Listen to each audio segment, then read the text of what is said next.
people are obviously purchasing it and buying it? Is it because it tastes great, or if people are afraid to have you grab them and punch them in the face and they don't want to sell it? I think there's a little bit of both. I think the fear of if it's not selling well, I'm going to start knocking on doors.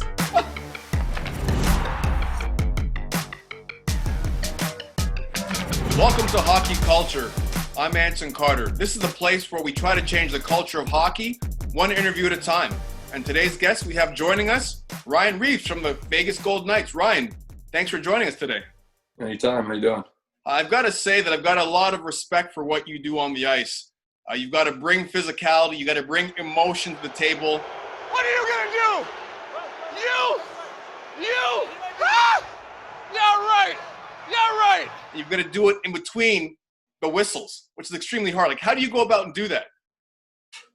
You know what? I think it's just me wanting to stay in the NHL. You know, if you look, throughout my career when I got here, you still had some of those big guys that, they went out there and they played 3-4 minutes and they just wanted to fight and, stir up garbage all game.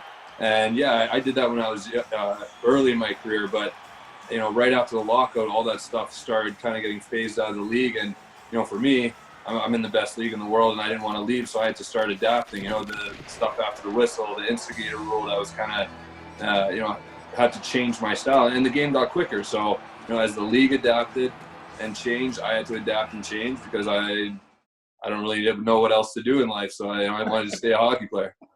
Well, a lot of guys are pretty stubborn. A lot of guys don't change. And that's why you see a lot of careers get cut short. I know for myself in particular, coming out of college hockey, I was a goal scorer. And my first year in Washington, Jim Schoenfeld tried to make me into a tough guy. My line mates were Craig Berube and Killer Kaminsky. And I was patient with it and said, you know what? That's not my thing. I'm going to score goals. Send me down the minors if you want to. That's fine. But I'm not going to try to be that tough guy. Could I fight? 100%. But I want to set the tone by scoring goals. So doing what you do, I've got all the respect in the world because it takes a lot of guts, a lot of courage, but also you're honest with the way you go about doing business. Now, that's also part of your DNA, right? And your genes. Like, you guys create a safe environment for your teammates. Now, same exact thing off the ice, how policing has been in your family for years. Your great-great-great-grandfather, your dad was a sheriff or policeman, in Manitoba. Talk about your history of law enforcement within the Reaves family. Yeah, so my dad, my dad was he was trying to be a cop down in the States where he's from. He's from Arizona, and he was trying to be a cop down there. But he had a big breakout season playing college football, and he actually quit after that. He had NFL offers from Green Bay, and he said, "No, you know what? I'm good. I don't want to play football." And the police chief there actually told him, "Listen, you're either fired right now or you go try out." And then he ended up, making the Green Bay Packers. He had a little 10-year career, but then when he came back to Manitoba, he was a sheriff's officer for, as long as I can remember, probably 10, 15 years.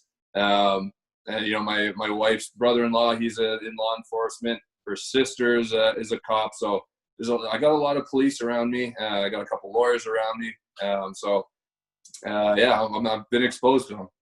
How has that changed or influenced the way you see the world? And you're seeing all this injustice with police forces, and you see people talk about police brutality, and it's part of the family history. So the good and the bad side.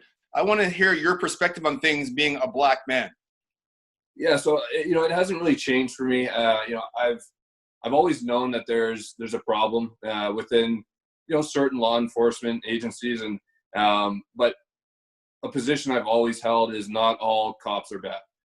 There's in any profession, there's a lot of good and you got a couple of bad apples. It's just with cops. There's of course there's going to be those bad apples that make everybody else look worse, and right now it's that much more magnified. So I'm never going to go around and say all police are bad and they're all racist and all that.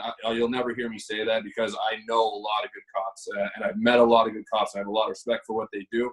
But at the same time, the bad apples are very, they're making everybody else look that much worse. And, now with the social media, everything is magnified because everybody's pulling out their phones and now you can really see it. And that's what's going on right now. Before, everybody knew it was around, but you didn't see it. But now with the age of Twitter and Instagram and these phones that you can just swipe up and get your cameras out, and now it's being exposed that much more. And now everybody's really seeing the problems. Yeah, that's what made the George Floyd incident really resonate with me, because it was captured on video, and that officer that was kneeling on his neck for almost 9 minutes there knew that he was being recorded, and he didn't even care. He was like, yeah, you can record me all you want, but nothing's going to happen. So I agree with you. The fact that it's now being documented in real time, that's what's really shedding light on all this that's happening right now. Well, if you look at what happened in Carolina, that guy was running, and those two guys pulled over and ended up killing him. Well, that happened, I think, a couple months before that video actually was ever released. But without that video, those guys probably walk off. And so, it's putting a magnifying glass or magnifying lens on it, but it is also helping us, learn from all this stuff. It is. And I live in the South now. I live here in Atlanta. And when that video came out, I'm not going to lie, I go for 11-mile walk every single day. I'm over the course of like 8 or 9 hours. But after that came out, I was looking over my shoulder. I mean, I'm not a paranoid person. I could walk into a room where no one really looks like me and feel totally comfortable. But after that video came out, I'm not going to lie, every time I saw a pickup truck go driving by, I gave myself a quick little shoulder check. And I think that's really natural for people to react that way. And that's sad too, because, as a black man in North America, you shouldn't feel that way. You shouldn't have to feel like I'm in the South, and if I want to go for a run, I got to be on high alert. And that's the problem in society right now is, people are genuinely scared of going outside and what's going to happen, because the world's just crazy right now. My brother lives in North Carolina right now because his girl races cars, and she is not one to hurt a fly. Like, if you got a spider in the house, you pick that spider up and you put him outside. Don't go get guns. She doesn't like guns, nothing. All this stuff going on. She told my brother to go get a gun. She's like, I think you should go get one. And that's, it just speaks volumes of how it's changing people's perspective right now. Yeah, that's crazy. I mean, to think it's gotten that far where they think they have to protect themselves, which you have every right to do here in the U.S., but it shouldn't take it to that level. You mentioned your brother, and I want to talk about your family a little bit. Sports being the family. I've always thought my friends that are lawyers and their parents that are lawyers always had a leg up because their mom or their dad were able to help them create that path to become an attorney. And your dad being a former football player and football having a diverse locker room too, did he ever have any conversations with you with how you're to navigate professional locker room? Because there might be guys in that don't look like you. You know what? We never really had that conversation because I was very fortunate. Living in Winnipeg, I wasn't really exposed to a lot of racism. I've had, one or two instances when I was younger that, somebody dropped the N-bomb on me or said something. And, because I wasn't so exposed to it, and you're young, you don't really know what's going on in the world. Because I wasn't so exposed to it that much, in my head, I always brushed it off. I always had the mentality that if you're going to say that to me, well, that's on you. You gotta deal with your maker when you die, and, you got to answer to whoever, but, you got to live with your life. I'm not going to let that bother me. But, growing up now, seeing what that really meant is, you see it a little differently. It is a problem when you have, especially when you have kids saying it, because kids aren't born racist. And so when you have kids saying this stuff, it's being taught by your parents. And so, that's where, you got to cut that stuff out. You got to get to the kids, you got to teach them. But, these parents teaching these young kids this stuff is just ridiculous. Like, some people just got to grow up. Yeah, I think it's all about zero tolerance. When people ask me about minor hockey, if a kid says something on the ice, I say give him 6 months or maybe a year ban and then allow him to come back because they're a kid. They don't know any better, or they're not supposed to know any better. But if an adult says something, you're out of here. Like, you're banned for life because you're an adult. You should know a lot better than what a kid should know. Don't you agree? 100%. And I've had this conversation before too, is, I agree there should be zero tolerance. And, if a kid says something, there has to be stiff punishment. But at the same time, part of that stiff punishment should be some kind of learning process, some kind of, sit them down and teach them about racism and teach them what, how that feels to come from, a white man to a black man. When you're going to say that to me, well, teach them how that feels and why it hurts and what's going on in the world. You can't just, I think, there's got to be a punishment, but there has to be some kind of learning curve involved in that punishment. And how do you feel like, have you had those conversations with your brother? I've seen the past, your brother played football. And football is a little bit different than hockey, where you've got more black players in the game. What kind of conversation have you guys had, and what is his feelings towards everything that's happening?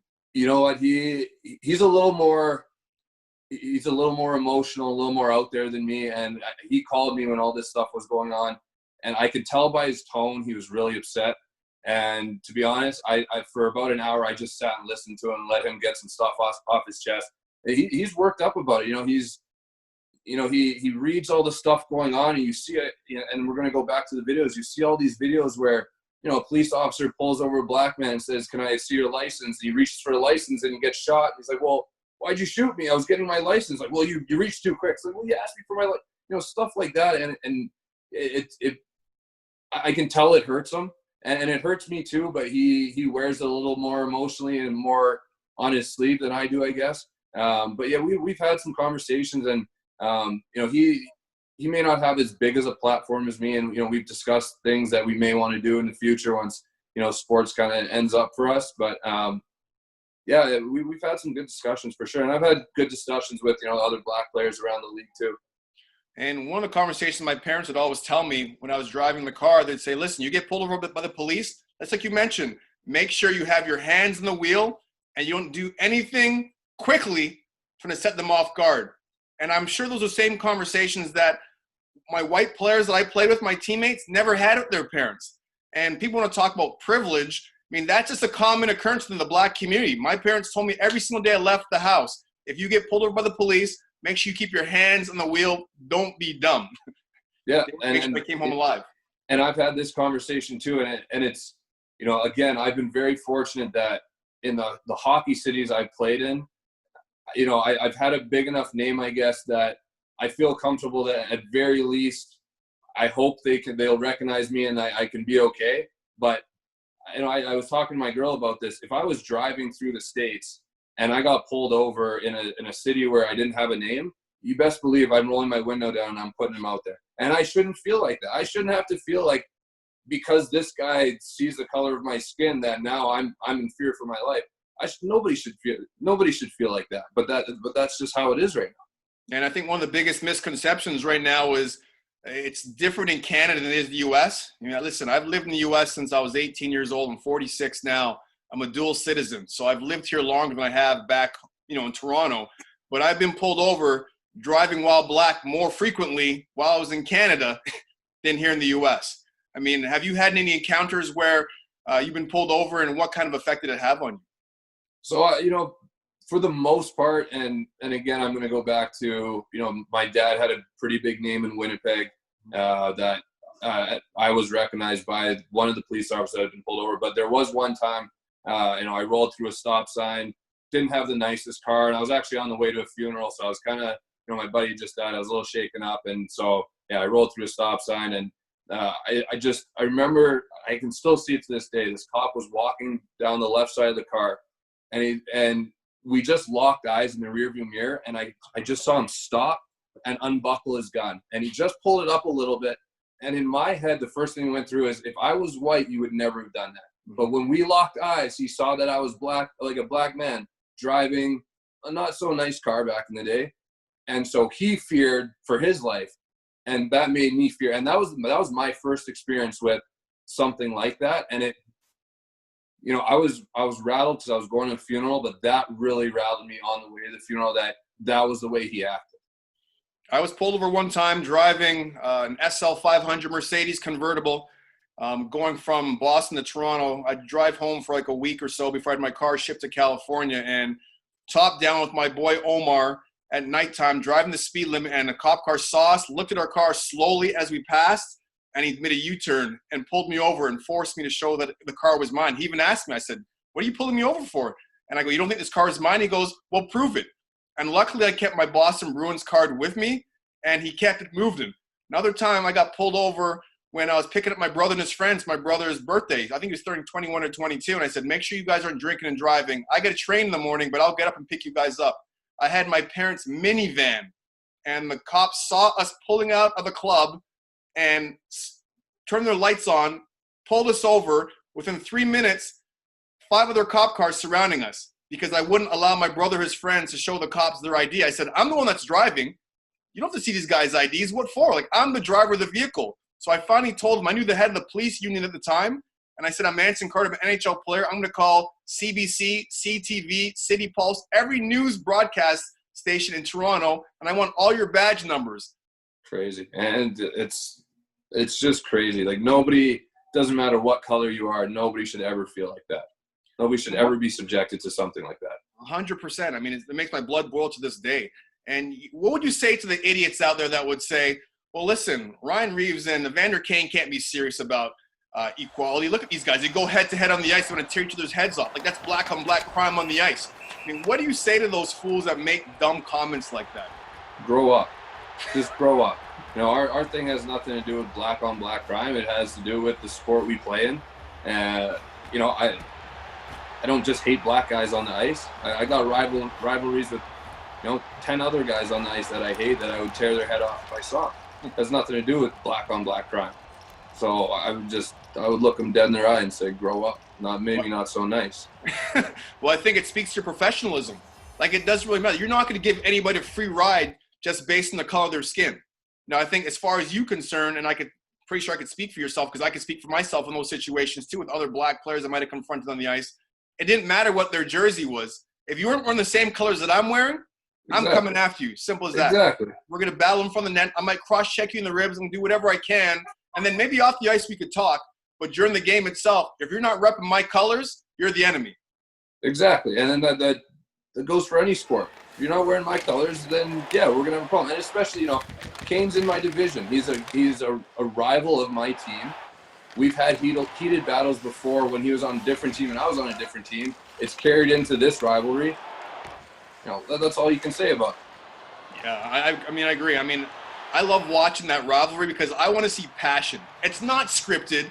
It's passion, raw emotion. It's fire on the ice. It brings more to the game, especially over the course of an 82-game schedule. When you guys compete in a playoff series, I mean, there's nothing better than seeing two teams that have that dislike for each other going head-to-head, just competing, keeping it between the whistles. And what conversations would you have with the young people in your lives? I mean, kids are never too young to be having these conversations. What kind of conversation would you have with young people? I think the first thing I need to instill in them, and I've said this for a long time, is you need to treat everybody with respect, with equal respect. Doesn't matter what their background, their color, how much money they have, where they come from. It doesn't matter. Everybody's equal in this world. And if you can instill that at a young age, they're not going to grow up racist. They're going to, my parents instilled that in me, and I see it doesn't matter if you're living on the street or living in a mansion, you're still human to me. So I think that's where I start with the kids for sure. Well, I want to now sort of transition to one of my favorite topics, 7-5 Brewing Company. Listen, when I played the game, that's what I'm talking about. That's what I'm talking about. When I played, I was very entrepreneurial. I had a clothing line. I had a production company which made movies. I developed music, produced music. But when I played, everyone said, well, Anson, you're too distracted.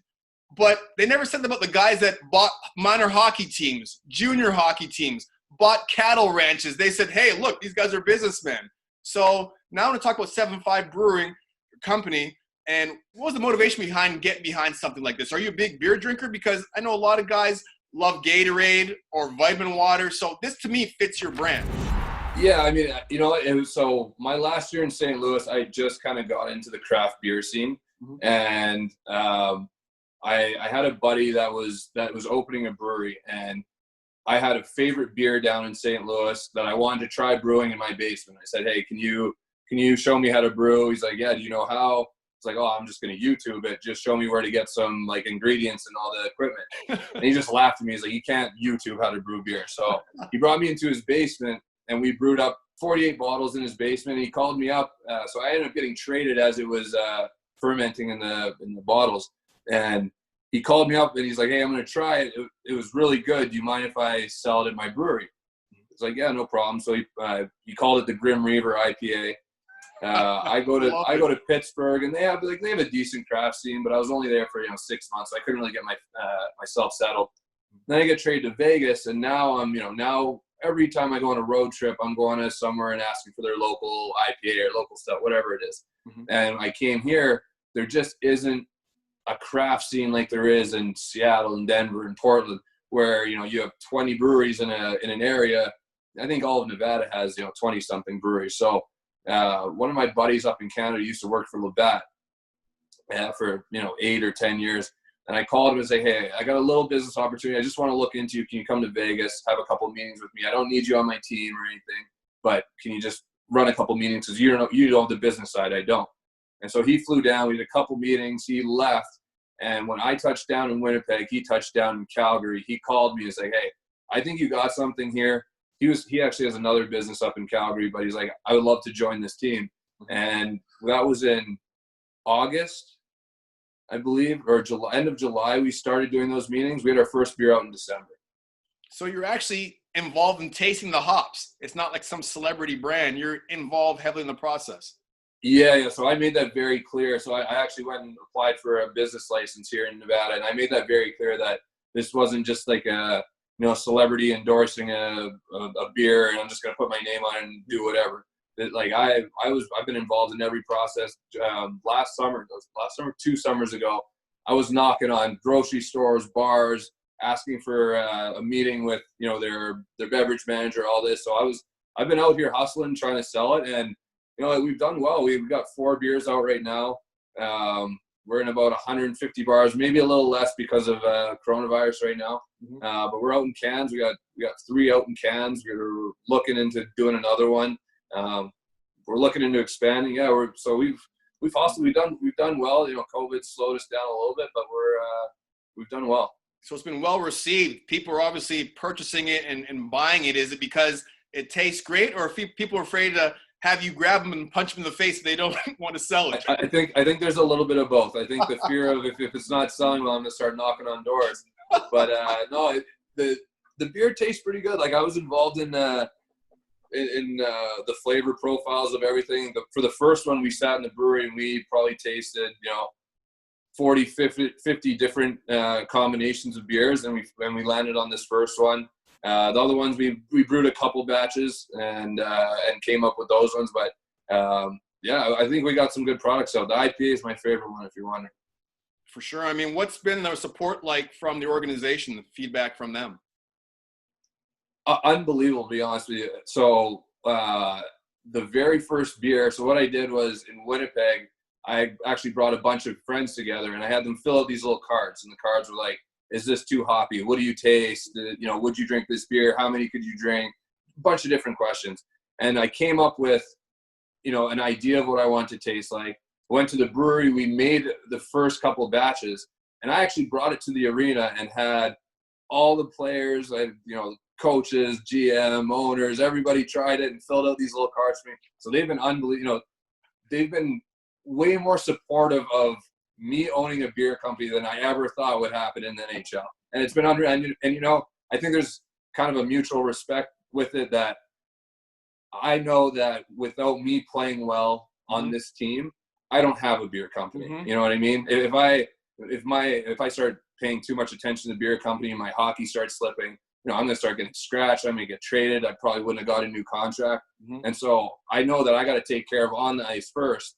And, maybe I can't grow the business that quickly because of that, but I won't have a business without me playing well on the ice. So I think they know that I know that, and I appreciate them trusting me to do that. Well, that's what I was going to say. If you don't get and take care of business on the ice, all that stuff goes away. It kind of goes hand in hand. And like I said, it feels like it's part of the Ryan Reaves brand, right? Physical, tough, in-your-face kind of guy, like a man's man. Tattoos, beer, like Harley Davidson. It all feels authentic. That's the Reeves image right there. Well, let us know, like, where can we buy it? Like, I'm here in Atlanta, Georgia. Can you buy it out of state, out of Nevada, or do you have to just buy it there in Vegas? So right now we're only in Vegas. This summer the plan was to take it up to Reno and then possibly extend it to a few other states and see how it does. With the whole COVID thing, we've definitely been pushed back a little bit, but the next step is bringing it to Reno and kind of becoming a big player in Nevada, and then we'll take it to other states. Well, flip that hat around quickly again so everyone could see. Here we go. 7-5 Brewing Company. That's what I'm talking about. And all my guests that come on, like I had Javier Gutierrez, the new president CEO of the Arizona Coyotes, come on a previous conversation. I said, I'm hitting you up for some tickets. So with you, I'm hitting you up for some brew. When am I getting anytime. You let me know. I'll take you out for some beers. I love it. Well, thanks. I appreciate you coming on. I love seeing players stepping outside their comfort zone, but still at the same time maintain that focus on the ice. You're one of the dominant players of the Vegas Golden Knights. I expect a very long run from you guys this postseason. I appreciate your time joining us today on Hockey Culture. Anytime, man. You take it easy.